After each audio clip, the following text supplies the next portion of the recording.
నమస్తే, welcome to right angle.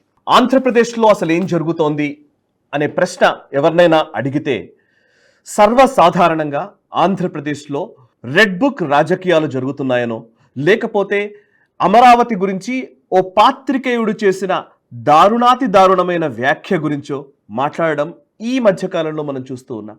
ఇంకా చెప్పాలంటే నవ్యాంధ్ర గురించి, లేకపోతే ఇదొక పొలిటికల్ వెండెట్టాకి సంబంధించిన అంశాల మీదనే చాలా మీడియా ఛానళ్ళు లేకపోతే పత్రికలు ఫోకస్ చేస్తూ ఉన్నాయి. నిజానికి అంతకు మించిన అనేక కీలక పరిణామాలు జరుగుతూ ఉన్నాయి. రాబోయే 20-25 సంవత్సరాలను దృష్టిలో ఉంచుకొని ఒక విజన్తో కూడినటువంటి రోడ్ మ్యాప్ సిద్ధమవుతోంది. వాటికి సంబంధించిన డీటెయిల్స్ మీద ఎక్కువగా పాత్రికేయులకి లేదా మీడియా ఛానళ్ళకి పెద్దగా ఇంట్రెస్ట్ కనిపించట్లేదేమో. అందుకే నేషనలిస్ట్ హబ్ నిజానికి ఆంధ్రప్రదేశ్లో చాలా వరకు కొన్ని వార్తాపత్రికల్లో కథనాల వరకే పరిమితమైన వాటిని క్రోఢీకరించి ఒక రోడ్ మ్యాప్కి సంబంధించినటువంటి కీలకమైన విషయాలను మీతో పంచుకునే ప్రయత్నం చేస్తాను. వికసిత్ భారత్ లక్ష్యంగా భారత ప్రభుత్వము 2047ని టార్గెట్గా చేసుకొని ఈ దేశపు ఎకానమీని పెంచే ప్రయత్నం చేస్తోంది. అండ్ అదే కోవలో ఆంధ్రప్రదేశ్ వడివడిగా అడుగులు వేస్తున్నది. చంద్రబాబు నాయుడు గారు ముఖ్యమంత్రి అయిన తర్వాత మూడవసారి అంటే 2024లో ఆయన ముఖ్యమంత్రిగా ప్రమాణ స్వీకారం చేసిన తర్వాత పూర్తిగా చెప్పాలంటే 1999-2004 మధ్య కాలంలో ఎలాగైతే ఒక అడ్మినిస్ట్రేటివ్ రిఫార్మ్స్ లేదా ఇంకా చెప్పాలంటే రాబోయే తరానికి కావలసినటువంటి విధానాల రూపకల్పన చేశారో అంతకు మించి నిజానికి 2-3 రెట్లు ఎక్కువగానే ఈ 2024 తర్వాత అడుగులు వేస్తూ ఉన్నారు.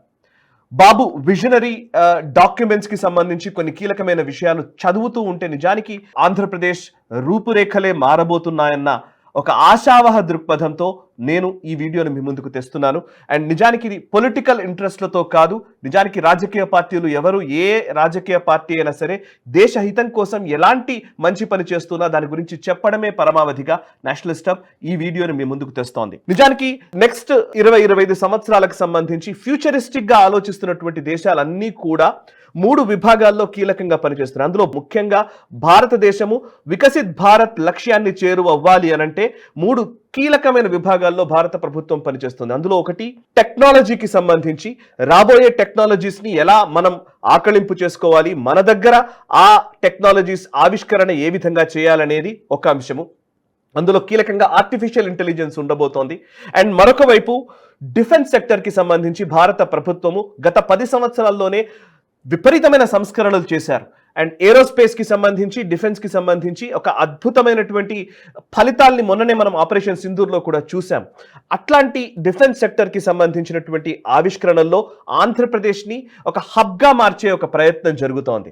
అండ్ ఆర్టిఫిషియల్ ఇంటెలిజెన్స్ కి సంబంధించి కూడా కీలకమైన పెద్ద సంస్థలతో కూడా ఒప్పందాలు జరిగాయి. అండ్ మరొక వైపు సోలార్ ఎనర్జీ గురించి, ఎనర్జీ కన్జంప్షన్ విపరీతంగా పెరుగుతున్న టైంలో ఈ ఎనర్జీకి ఆల్టర్నేట్స్, ప్రత్యామ్నాయాల వైపు ప్రపంచం దృష్టి సారిస్తోంది. అందులోనూ రెన్యూవబుల్ ఎనర్జీ గురించి ఆలోచిస్తున్నారు. సోలార్ పవర్ ని ఎలా వినియోగించుకోవాలి, తద్వారా మనం ఎలా ప్రొడక్టివిటీని పెంచాలి అనే అంశానికి సంబంధించి ప్రపంచం మొత్తం ఆలోచిస్తోంది. అందులో భారతదేశంలో సోలార్ పవర్ ప్రాజెక్ట్ కి సంబంధించి విపరీతమైనటువంటి ఖర్చు జరుగుతోంది. ట్రాన్సాక్షన్స్ కూడా నిజానికి పెద్ద పెద్ద కంపెనీస్ కూడా ఇన్వెస్ట్ చేస్తున్నాయి. అదాని లాంటి సంస్థలు కూడా పెద్ద ఎత్తున సోలార్ పవర్ కి సంబంధించి ఇన్వెస్ట్ చేస్తూ ఉన్నాయి. సో సోలార్ ఎనర్జీకి సంబంధించి కూడా ఆంధ్రప్రదేశ్ కీలకంగా దృష్టి సారించింది. 1 ఎనర్జీ, 2 టెక్నాలజీ, 3 డిఫెన్స్ కి సంబంధించిన విభాగాలు. ఈ 3 ఆంధ్రప్రదేశ్ ప్రభుత్వం దృష్టి సారించింది. ఈ కీలకమైన ఇన్ఫర్మేషన్ నేను మీకు అందిస్తూ ఉన్నాను. అండ్ ఈ వీడియోని పూర్తిగా చూసి 10 మందికి షేర్ చేసే ప్రయత్నం చేయండి. నచ్చితే లైక్ చేయండి. ఇక రైట్ యాంగిల్ అనాలిసిస్ ని మీ ముందుకు తీసుకురావడానికి సహకరిస్తున్నటువంటి బ్రాండ్ ఓజస్కా. www.ojaska.com వెబ్సైట్ లోకి వెళ్ళి అనేక ఫ్లూ దగ్గర నుంచి అనేక పెద్ద వ్యాధుల వరకు, ముఖ్యంగా చెప్పాలంటే క్యాన్సర్ వరకు కూడా అనేక వ్యాధులకి చికిత్సా పద్ధతుల్ని ఆయుర్వేదం అదేవిధంగా మోడర్న్ టెక్నాలజీతో మిళితం చేసినటువంటి బ్రాండ్స్ ని ఓజస్కా ఉత్పత్తులు మీకు అందిస్తున్నది. సో వాటిని కూడా మీరు ఒకసారి ఎక్స్ప్లోర్ చేయవలసిందిగా కోరుతున్నాను. ఇక ఇందాక నేను చెప్పినటువంటి టాపిక్, ఏపీ ముఖ చిత్రమే మారబోతోంది. దానికి కొన్ని కీలకమైనటువంటి నిర్ణయాలు ఈ సంవత్సరంలో తీసుకున్నవి చెప్తాను నేను. మొన్ననే హిందుస్థాన్ ఏరోనాటిక్స్ లిమిటెడ్ ఏదైతే హెచ్ఏఎల్ కర్ణాటకలో ఉన్నటువంటి హబ్ ఉందో ఆ హెచ్ఏఎల్ కి సంబంధించినటువంటి ఒక ఫెసిలిటీ సెంటర్ మళ్ళీ ఇక్కడ కూడా ఒకటి దానికి ఎక్స్టెన్షన్ గా ఆంధ్రప్రదేశ్లో కూడా ఏర్పాటు చేయాలని ఆంధ్రప్రదేశ్ ప్రభుత్వం ఒక ప్రతిపాదనని ఇచ్చింది. దాని మీద ఇమీడియట్గా కర్ణాటక నుంచి ఇక్కడ నుంచి కాంట్రవర్షియల్గా నిజానికి వివాదాన్ని రేకెత్తించే ప్రయత్నాలు జరిగాయి. కానీ చంద్రబాబు నాయుడు గారు ఈ మధ్యలోనే ఒక వారం రోజుల వ్యవధిలోనే 2 జాతీయ ఛానళ్లకు ఇంటర్వ్యూస్ ఇచ్చారు, ఎన్డీటీవీకి అండ్ ఇండియా టుడేకి. దాంట్లో చాలా స్పష్టంగా ఆయన చెప్పడం జరిగింది, హెచ్ఏఎల్ని పూర్తిగా మా దగ్గరికి తీసుకురామని నేను అడగట్లేదు, కానీ హెచ్ఏఎల్ వాళ్ళు ఎక్స్టెన్షన్గా ఇంకొక ప్లాంట్ని ఇక్కడ పెట్టుకోవడానికి మేము కావాలంటే స్థలం ఇస్తాము, దానికి కావాల్సినటువంటి ఇన్ఫ్రాస్ట్రక్చర్ డెవలప్ చేసి ఇస్తామని ఆయన ప్రకటించారు. దీంట్లో ప్రతిపాదనలో ఉన్నది ఏంటంటే లేపాక్షి మడకసిరాకి సంబంధించినటువంటి హబ్లో 10,000 ఎకరాలు మేము ఇస్తాము, అడ్వాన్స్డ్ మీడియం కాంబాట్ ఎయిర్ క్రాఫ్ట్స్ అదేవిధంగా లైట్ కాంబాట్ ఎయిర్ క్రాఫ్ట్స్ తయారు చేయడానికి వీలైనటువంటి వాతావరణం మేము ఆంధ్రప్రదేశ్లో కల్పిస్తామని ఆయన చెప్పడం జరిగింది. అండ్ అంతేకాదు, ఇప్పుడు నిజంగా నేను ఇందాక చెప్పినట్టుగా డిఫెన్స్ మ్యానుఫ్యాక్చరింగ్ హబ్గా ఆంధ్రప్రదేశ్ మారబోతుందా అంటే ఖచ్చితంగా అవుననే సమాధానం వస్తోంది. ఎందుకంటే డిఆర్డిఓ చైర్మన్గా పనిచేసినటువంటి సతీష్ రెడ్డి గారు ఇప్పుడు ఆంధ్రప్రదేశ్కి అడ్వైజర్గా ఈరోజు పనిచేస్తూ ఉన్నారు. అండ్ ఆంధ్రప్రదేశ్లో ఖచ్చితంగా చెప్పాలంటే దానికి సంబంధించినటువంటి ఒక వాతావరణాన్ని, ఒక ఎకోసిస్టమ్ని బిల్డ్ చేయడానికి ఆంధ్రప్రదేశ్లో 5 జోన్స్గా ఇప్పటికే ఒక ప్రకటన జరిగింది. అదేంటంటే జగ్గయ్యపేట దొనకొండ ఒక జోన్గా, అండ్ లేపాక్షి మడకశిర ఒక జోన్గా, విశాఖపట్నం అనకాపల్లి ఒక జోన్, అండ్ కర్నూలు ఓర్వకల్ ఒక జోన్, తిరుపతి R&Dకి సంబంధించి రీసెర్చ్ అండ్ డెవలప్మెంట్స్కి సంబంధించినటువంటి డిఫెన్స్ టెక్నాలజీస్కి సంబంధించినటువంటి పరిశోధనా విభాగంగా తిరుపతిని ఎంచుకోవడం జరిగింది. అండ్ కర్నూలు ఓర్వకల్లో 4,000 ఎకరాల్ని రాష్ట్ర ప్రభుత్వం కేటాయించి military drones, robotics, advanced defence components తయారు చేయడానికి వీలైన వాతావరణాన్ని కల్పించడానికి సిద్ధం చేసింది. అండ్ ఇంకోవైపు నావల్ ఎక్విప్మెంట్, ఇప్పటికే విశాఖ పోర్టు గురించి మనకు తెలుసు. అండ్ విశాఖకు సంబంధించినటువంటి మారిటైమ్ టెక్నాలజీస్లో అందులోనూ భారతదేశానికి సంబంధించి నావికా దళానికి సంబంధించి ఒక స్ట్రాటజిక్ ప్లేస్గా విశాఖపట్నం ఉంది.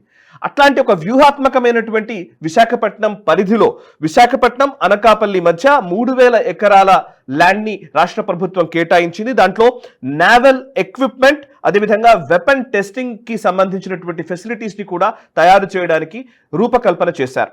ఇక లేపాక్షి మడకశిర జోన్లో సుమారు 10,000 ఎకరాల ల్యాండ్లో civil and military air craft అదేవిధంగా ఎలక్ట్రానిక్స్ మ్యానుఫ్యాక్చరింగ్ కి సంబంధించినటువంటి ఏర్పాట్లు చేయబోతున్నారు. ఇంకోవైపు జగ్గయ్యపేట దొనకొండ జోన్లో 6,000 ఎకరాలని కేటాయించడం జరిగింది. దానికి మిజైల్ అండ్ అమ్యునిషన్ ప్రొడక్షన్ కి ఇక్కడ అనువుగా ఉండే వాతావరణాన్ని కల్పించబోతున్నారు. నిజానికి డిఫెన్స్ ఇండస్ట్రీకి సంబంధించి ఒక విజనరీ స్టెప్ గానే దీన్ని మనం చెప్పాలి. ఎందుకంటే రాబోయే రోజుల్లో భారతదేశము డిఫెన్స్ ఎక్స్పోర్ట్స్ లోకి వెళ్ళబోతోంది. నేను ఇంతకుముందు అనేక వీడియోస్ లో చెప్పాను, రక్షణ రంగ ఉత్పత్తులు భారత అవసరాలకి అనుగుణంగా మనం సముపార్జించుకోవడం మాత్రమే కాదు, అండ్ ప్రపంచ దేశాలకి ఎగుమతి చేయడానికి వీలైనటువంటి మ్యానుఫ్యాక్చరింగ్ సెక్టర్ని డెవలప్ చేయాల్సిన అవసరం ఉందని ప్రధాని నరేంద్ర మోదీ ఇంతకు ముందే అనుకున్నారు. ఆ దిశగానే అడుగులు పడుతూ ఉన్నాయి. అండ్ ఇప్పుడు మనం ఆల్రెడీ ఎక్స్పోర్ట్స్ కూడా చేస్తూ ఉన్నాం. అదొక టార్గెట్స్ పెట్టుకొని మనము ఎక్స్పోర్ట్స్ పెంచుకునే ప్రయత్నం చేస్తున్నాం. దాంట్లో ఆంధ్రప్రదేశ్ కీలకమైన భూమిక వహించబోతోంది రాబోయే రోజుల్లో. దానికి సంబంధించినటువంటి ఒక రోడ్ మ్యాప్ ని సిద్ధం చేశారు చంద్రబాబు గారు. అండ్ ఇంకొకటి, ఓర్వకల్లో, కర్నూలు జిల్లాలోని ఓర్వకల్ ని ఒక డ్రోన్ సిటీగా ఆయన ఒక విజన్ ని మన ముందుకు తీసుకురావడం జరిగింది. ఒక డ్రోన్స్ కి సంబంధించినటువంటి టెక్నాలజీని మన దగ్గర డెవలప్ చేయాలి అనే ఉద్దేశంతో. ఇది డిఫెన్స్ కి సంబంధించినటువంటిదంటే అయితే, ఇంకొక వైపు ఆర్టిఫిషియల్ ఇంటెలిజెన్స్ కి సంబంధించి నేను చెప్తాను. సో ఆర్టిఫిషియల్ ఇంటెలిజెన్స్ విపరీతంగా పెరుగుతోంది. మనం నిజానికి చెప్పాలంటే 1990వ దశకంలో ఎప్పుడైతే ఆర్థిక సంస్కరణలు తీసుకొచ్చామో, ఆ ఆర్థిక సంస్కరణలు పివి నరసింహారావు గారి హయాంలో వచ్చినప్పుడు ఎఫ్డిఐస్ ఇక్కడికి రావడం మొదలైంది. ఫారెన్ డైరెక్ట్ ఇన్వెస్ట్మెంట్స్ ఇక్కడికి రావడం మొదలైంది. అప్పుడు హైదరాబాద్ ని కేంద్రంగా చేసుకుని నిజంగా మారుతున్నటువంటి టెక్నాలజీని బేస్ చేసుకొని ఇంజనీరింగ్ స్టూడెంట్స్ ఎక్కువ మంది ఇక్కడ నుంచి రావడం కోసం ఇంజనీరింగ్ కాలేజీల స్థాపన జరపడము, ఇంజనీరింగ్ స్టూడెంట్స్ ఎక్కువ మంది ఉండడం వల్ల ఆ ఇంజనీరింగ్ స్టూడెంట్స్ రాబోయే రోజుల్లో ఐటీ బూమ్ రాబోతున్న టైంలో ఇక్కడ ఐటీ ఇండస్ట్రీ రావడానికి అనువైనటువంటి ఒక స్కిల్ సెట్ ని మనం తయారు చేసుకోవడంతో హైదరాబాద్ కి ఐటీ ఇండస్ట్రీ రావడానికి ఉపకరించింది. సో అట్లాగే ఇప్పుడు ఆర్టిఫిషియల్ ఇంటెలిజెన్స్ కి సంబంధించి కూడా చంద్రబాబు గారు ఎన్విడియా అనేది మనకు తెలుసు, ప్రపంచవ్యాప్తంగా పేరెన్నికైనటువంటి ఒక అద్భుతమైనటువంటి టెక్నాలజీ కంపెనీ. సో ఎన్విడియాతో రాష్ట్ర ప్రభుత్వం, ఆంధ్రప్రదేశ్ రాష్ట్ర ప్రభుత్వము ఒక ఒప్పందం చేసుకుంది. అందులో భాగంగా ఆర్టిఫిషియల్ ఇంటెలిజెన్స్ ఎకోసిస్టమ్ని రాష్ట్రంలో తయారు చేయడానికి కావాల్సినటువంటి ఒప్పందం ఇది. అందులో 10,000 ఇంజనీరింగ్ స్టూడెంట్స్కి ఆంధ్రప్రదేశ్ నెక్స్ట్ రాబోయే 2 సంవత్సరాల్లో 10,000 మంది ఇంజనీరింగ్ స్టూడెంట్స్ ని ఆర్టిఫిషియల్ ఇంటెలిజెన్స్ కి సంబంధించినటువంటి ట్రైనింగ్ ఇచ్చే విధంగా ఈ ఒప్పందం రూపకల్పన చేస్తారు. అంటే స్కిల్ డెవలప్మెంట్ కి సంబంధించి, ఏఐలో స్కిల్ డెవలప్మెంట్ కి సంబంధించి ఆంధ్రప్రదేశ్ ప్రభుత్వం అద్భుతంగా దృష్టి సారించింది. అండ్ దానికి టెక్నాలజీ జైంట్ అయినటువంటి ఎన్విడియాని వాళ్ళు భాగస్వామిగా చేసుకొని ముందుకు సాగుతూ ఉన్నారు. అంతేకాదు ఈవెన్ సెమీ కండక్టర్స్ ఇండస్ట్రీకి సంబంధించి అండ్ ఎలక్ట్రానిక్స్ మ్యానుఫ్యాక్చరింగ్ ఇండస్ట్రీకి సంబంధించి చాలా సబ్సిడీలు ఇవ్వడము, ఎలక్ట్రానిక్ మ్యానుఫ్యాక్చరింగ్ కూడా మన దగ్గర ఆంధ్రప్రదేశ్లో ఉండే విధంగా ఒక విజన్ డాక్యుమెంట్ ని రూపకల్పన చేయడము మనకు తెలుసు. అండ్ ఇండి చిప్ కి సంబంధించినటువంటి సెమీ కండక్టర్స్ ఏదైతే జపాన్ కి సంబంధించినటువంటి ఇటోవా మైక్రో టెక్నాలజీతో ఇప్పటికే ఒప్పందం చేసుకున్నారు. ప్రైవేట్ సెమీ కండక్టర్ మ్యానుఫ్యాక్చరింగ్ ఫెసిలిటీని ఆంధ్రప్రదేశ్లో రూపొందించే విధంగా ఒక మార్గం సుగమం అవుతోంది. ఇది నిజానికి చెప్పాలంటే India's first private semi conductor manufacturing facility అని దీని గురించి చెప్తూ ఉన్నారు. అది ఆంధ్రప్రదేశ్లో రాబోతోందని. ఇంకోవైపు మ్యారిటైమ్ టెక్నాలజీకి సంబంధించి ఇందాక నేను చెప్పినట్టుగా మ్యారిటైమ్ నావికా దళానికి సంబంధించినటువంటి టెక్నాలజీస్ విషయంలో చూస్తే ఆంధ్రప్రదేశ్ రాష్ట్రంలో సహజ వనరుల పరంగా మనం ఆలోచించి చూసినట్లయితే సుమారు 1000 కిలోమీటర్ల పరిధిలో ఒక లాంగ్ కోస్ట్ లైన్ ఉంది. కోస్టల్ కారిడార్ అంటాం మనం. ఈ కోస్ట్ లైన్ ని బేస్ చేసుకొని almost ship building, repairing cluster, అదేవిధంగా నెల్లూరు జిల్లాలోని దుగ్గరాజపట్నంలో ship building and repair cluster ని ఏర్పాటు చేయడానికి ఒక ప్రణాళిక కూడా సిద్ధం చేశారు. And greenfield port integrated with the ship building hub featuring 4 dry docks, outfitting jetties and a ship lift facility అని ఒక మీడియా సంస్థ రాసినటువంటి కథనంలో మనకు కనబడుతోంది. గ్రీన్ఫీల్డ్ పోర్టుకి సంబంధించినటువంటి విభాగాల్లో కూడా ఆంధ్రప్రదేశ్ రాష్ట్ర ప్రభుత్వం దృష్టి సారించింది. ఇక ఇందాక చెప్పినట్టుగా సోలార్ ఎనర్జీకి సంబంధించినటువంటి కొన్ని కీలకమైన అడుగులు ఆంధ్రప్రదేశ్లో పడుతూ ఉన్నాయి. అందులో ఏంటంటే పిఎం సూర్య ఘర్ యోజన పథకం కింద భారత ప్రభుత్వము ప్రతి ఇంట్లలో రూఫ్ టాప్ పైన అంటే పైన సోలార్ ప్యానెల్స్ ఏర్పాటు చేసుకోవడానికి సబ్సిడీలు ఇస్తున్నారు. అండ్ చాలా వరకు వాటిని సోలార్ ప్యానెల్స్ ఏర్పాటు చేసుకోవడానికి ప్రోత్సహిస్తున్నారు. ప్రోత్సాహకాలు కూడా భారత ప్రభుత్వం ఇస్తోంది.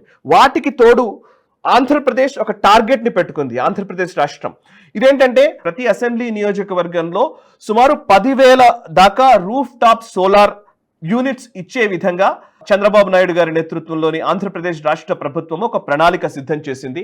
అంటే ఓవరాల్ గా చూస్తే వీళ్ళ టార్గెట్ ప్రకారం చూసినట్టయితే 20 లక్షల రూఫ్ టాప్ సోలార్ యూనిట్స్ ఈ సంవత్సరంలో ఏర్పాటు చేసే విధంగా రాష్ట్ర వ్యాప్తంగా ఒక లక్ష్యాన్ని నిర్దేశించుకున్నారు. నిజానికి ఇది గనక జరిగితే అంటే 20 లక్షల సోలార్ పవర్ యూనిట్స్ ప్రతి ఇంటి పైన గనక వస్తే నిజానికి చాలా వరకు ఎనర్జీ కన్సంప్షన్ తగ్గుతుంది. మనం వాడుతున్నటువంటి కోల్ కావచ్చు, లేకపోతే అనేక రకాలైనటువంటి విద్యుత్ ఉత్పత్తికి సంబంధించినటువంటి అనేక వాటిల్లో ఆ బర్డెన్ తగ్గుతుంది.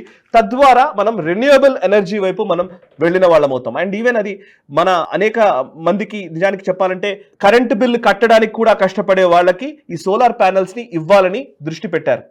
అందులో పేద బడుగు బలహీన వర్గాలకి ఈ సబ్సిడీ కింద సోలార్ పవర్ ప్యానెల్స్ ఏర్పాటు చేసే విధంగా ఒక రూపకల్పన చేశారు. తద్వారా అనేక మందికి ఆర్థికంగా కూడా ఇది ఉపయోగపడే అవకాశం ఉంది. సో ఆర్థిక స్వావలంబన, పెట్టాల్సిన ఖర్చును తగ్గించుకోవడం అంటే ఆర్థికంగా మనం ఇంకొక దగ్గర దాన్ని స్పెండ్ చేయడానికి అవకాశం కల్పించడం.